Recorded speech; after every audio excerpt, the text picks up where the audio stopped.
ఏపీలో ఎలక్షన్స్ రాబోతున్నాయి కదా, నెక్స్ట్ సీఎం ఎవరు వస్తే బాగుంటుంది అనుకుంటున్నారు? నాకు నెక్స్ట్ సీఎం వచ్చేసి చంద్రబాబు నాయుడు వస్తే బాగుంటుంది అనుకుంటున్నాను. చంద్రబాబు నాయుడు గారు వస్తే మరి మార్పులు ఏమైనా జరుగుతాయి అనుకుంటున్నారా? ఖచ్చితంగా జరుగుతుంది ఆబ్వియస్లీ. అంటే నిన్న సిద్ధం అనే ఒక సభ అయితే జరిగింది, అందులో చాలా సపోర్టెడ్గా జగన్కి చాలా మంది వచ్చారు. మరి ఇప్పుడు డీలా పడిపోతుంది అని అంటున్నారు కదా.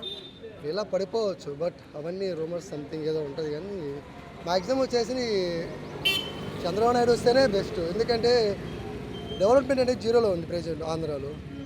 సో చంద్రబాబు నాయుడు వస్తేనే ఏదైనా కొద్ది మార్పు ఉంటుంది, జాబులు ఉంటాయి. మేము అక్కడి నుంచి ఇక్కడికి వచ్చింది దేనికోసం అంటే జాబులకే వచ్చినాం, ఆంధ్ర నుంచి ప్రైవేట్ నుంచి. అంటే ఇప్పుడు సింహం సింగిల్గానే వస్తుంది, ఎంతమంది ఒకటైనా కానీ నేనే గెలుస్తాను, మరో 30 ఏళ్ళు నేనే పాటిస్తాను అని పాలిస్తాను అని చెప్పేసి మన జగన్ అంటున్నారు కదా. మరి దాని మీద మీ అభిప్రాయం? గెలిచేది జగన్ రెడ్డి సారే అవ్వచ్చు, బట్ నా ఉద్దేశ ప్రకారం వచ్చేసి ఒక మార్పు రావాలని ఏమైనా రావాలన్నా సరే టీడీపీ వస్తేనే బెస్ట్. 3 రాజధానులు బెస్ట్ అనుకుంటున్నారా, సింగిల్ రాజధాని బెస్ట్ అనుకుంటున్నారా? సో ఎప్పుడైనా సరే ఒక ఇల్లు ఉంటేనే బెస్ట్ తప్ప 3 ఇల్లు ఉంటే ఎట్లా చెప్పండి. సో మనకు ఒక రాజధాని కూడా బెస్ట్. ఒక రాజధాని ఎక్కడెక్కడో కట్టేస్తే ఆడికి ఆడపోవాలి. మాది ఎక్కడ కడప నుంచి అంత దూరం ఎక్కడికి వెళ్ళాలి మరి మేము. షర్మిల కూడా ఇప్పుడు మరి జగన్కి వ్యతిరేకత చూపిస్తుంది కదా. అందరూ చూపిస్తారు అట్లా ఉంటే మరి.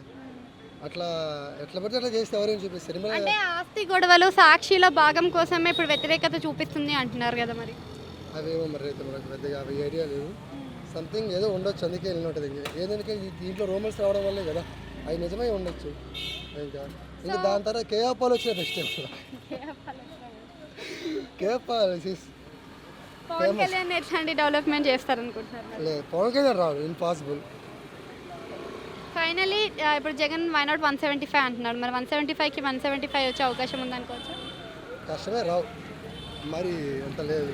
ఎందుకు ఈసారి పోటీ గట్టిగానే ఉంటుంది బాగా. లాస్ట్ ఇయర్ నుంచి ఏం లేదు. సో మా లాంటి వాళ్ళందరూ వచ్చేసి టీడీపీకి వేస్తారు ఓట్లు అందరూ. ఇంకా మ్యాక్సిమం ఎడ్యుకేషన్ పర్సన్స్ అందరూ.